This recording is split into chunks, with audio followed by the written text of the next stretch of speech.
Hi, Kate French here. Just coming to you this afternoon. I went to do this as a live video, but for some reason it wasn't rotating the video, so I didn't want to have this video go all wonky or up the wrong way or anything like that. So I'm doing a quick video for you just to share with you some ideas and a little bit about where to start when we're overwhelmed. I've been noticing in the media just this week, there were some articles and I shared them on my side-by-side page and the Kate French page about anxiety and kids in schools, and how they've done some research recently about the levels of anxiety that teachers and principals are seeing in children. And the article was talking about this was pre-pandemic levels, and how post-COVID, or post-2020 at least, those rates that were already incredibly high are peaking basically. And we've just recently also had a review of the Victorian mental health system, which was fairly scathing about how it has not been doing enough. There's not enough resources to cope with the mental health needs of the community, which for anybody that's in mental health, that's not new news at all. Like a lot of other psychologists, our hope is that that'll actually mean some action. It'll mean, more funding positions for psychologists and mental health professionals, and more specific to regional and remote areas, is finding ways and incentives to get psychologists and appropriately trained mental health therapists and clinicians into the regional remote areas. As we know, there's a huge shortage there as well. So, sort of thinking about that need, and then about kids' needs for support in terms of anxiety. And if you're, a parent of a child with any anxiety, or you're an adult yourself and you're wondering, where do I start? So one of those things, sometimes we kind of go, I know that I'm beginning to experience anxiety, or I've had anxiety in the past, and now I'm noticing that I'm having those physical sensations of racing heart, or perhaps I'm having trouble sleeping, or randomly it sort of seems to, stop me from doing things that I really want to be able to do. And just going, well, where do I start with that? So I thought I would just give a couple of ideas if you're like waiting to get in to see somebody, or you're not even sure whether you should see somebody at all. So that's, I suppose, some of those first questions.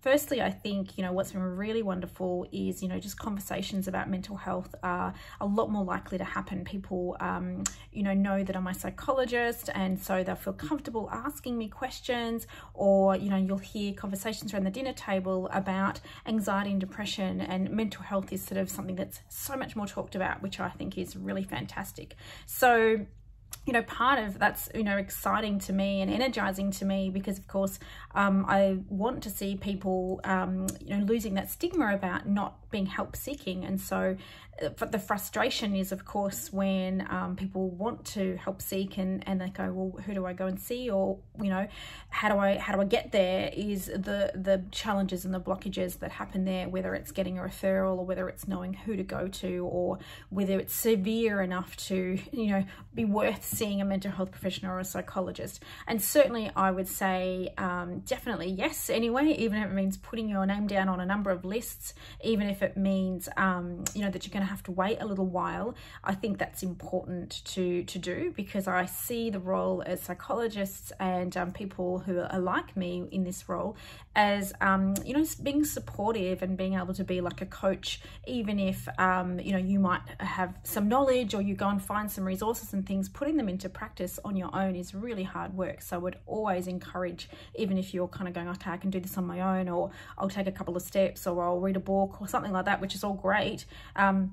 If you can have somebody to support you, to cheer you on, to hold you accountable, to help troubleshoot when things don't go okay, I think that's really worthwhile looking at and seeking. So a couple of things that sort of was coming to mind when I was, thinking about, well, where do I start if I'm feeling anxious? What kind of things should I be doing? So one of the things that I would first, I suppose, begin to start thinking about, for whether it's a child or an adult, is is what I call, and what psychologists often call, is psychoeducation. So learning about what anxiety is, what parts of the brain are involved, and kind of just the function of it, you know, how that, whilst an anxiety disorder, that word means that things aren't working well, the signs of, you know, having excess anxiety is like a system that's in your body that is doing what it's supposed to do. It's just more overreactive, perhaps, if it's like panic or worry that's spiraling out of control. There are different kinds of anxiety disorders, and some are more affected by, you know, environmental triggers and things like that. But I suppose if we're talking more about a panic disorder that's developing, or a generalized anxiety, which is more of a general worry that's kind of creeping up or becoming worse because of maybe mild, you know, seemingly mild environmental triggers or things like that. Or if it's with kids with school refusal anxiety, all things like that. So finding out, even though you know, the reasons why it's being triggered will be, you know, slightly different for everybody, underlying there is a system, you know, in our bodies and in our brains that's being triggered, and understanding a bit more about that can really help sort of demystify and sort of normalize that everybody experiences anxiety. Some people's systems are more sensitive than others. However, you know, they're not broken systems. They're not, you know, your brain's not broken for having anxiety. It's just that you're experiencing a normal response that happens in the body, which is often called the fight, flight, or freeze response. It's just happening way more often than is comfortable for you, or it's inhibiting you being able to do your everyday kind of goals and dreams and things. So that's the first thing that I think is really useful to kind of start with, to sort of say, what do you already know about it, and how can we improve that knowledge? There's lots of resources around there. I often start with kids' books that, you know, help explain that in a really friendly way, but that'd be great for adults to have a look at as well. And then the next thing, I suppose, is what often gets talked about is breathing. People think about meditation, and breathing is something that therapy, you know, is always saying, you know, got to do that for anxiety kind of thing. And but the breathing thing needs to be kind of explained more than just saying, well, I breathe every day. How is breathing helping me? Or I can't relax my breathing because I'm having panic attack, or I'm feeling too anxious.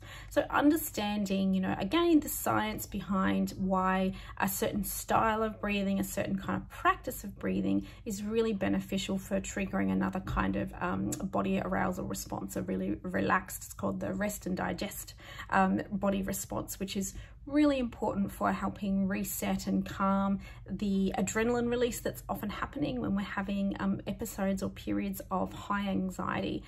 So learning how to develop that into your life, whether it's through a mindfulness practice, whether it's just through practicing some breathing strategies when you're not anxious, whether it's incorporating that in your special interests or in your you know, relaxation time, knowingly kind of working on some of those relaxation skills and breathing skills is going to be really helpful for the pathways about when anxiety begins to appear, because you'll have already practiced those pathways in the brain, and you'll have a bit more confidence to be able to utilize it.